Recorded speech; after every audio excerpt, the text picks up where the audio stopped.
Corona की मार, बढ़ती महंगाई और यूपी में होने वाले विधानसभा चुनाव के बीच केंद्र सरकार के वित्त बजट पर विपक्ष का हमला जारी है। ऐसे में बजट के बाद प्रेस कॉन्फ्रेंस करते वक्त वित्त मंत्री की ओर से यूपी टाइप का जो बयान दिया गया है वो उनके लिए टेढ़ी खीर साबित हो रहा है।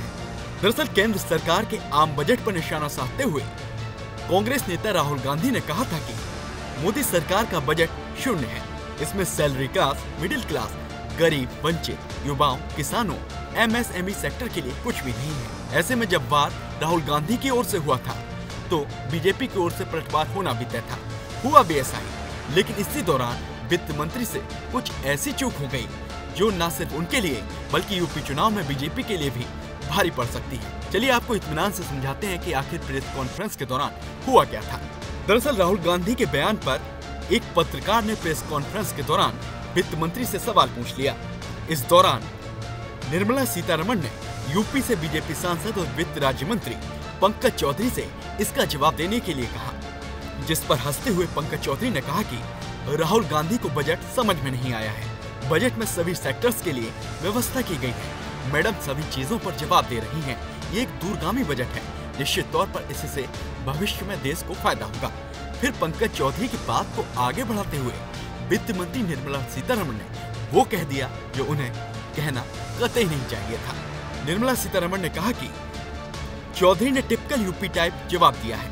मुझे लगता है कि यूपी से भागने वाले सांसद के लिए इतना काफी है। बस फिर क्या था, जैसे ही निर्मला सीतारमण ने यूपी टाइप वाला बयान दिया तो यूपी में सियासी संग्राम छिड़ गया और विपक्ष को बैठे बैठाए मुद्दा मिल गया। इसी सिलसिले में कांग्रेस नेता प्रियंका गांधी ने ट्वीट के जरिए निर्मला सीतारमण पर जमकर वार किया और उन पर यूपी वालों का अपमान करने का आरोप लगाया। प्रियंका गांधी ने ट्वीट कर कहा कि यूपी के लोगों को यूपी टाइप होने पर गर्व है। हमको यूपी की भाषा, बोली, संस्कृति, इतिहास पर गर्व है।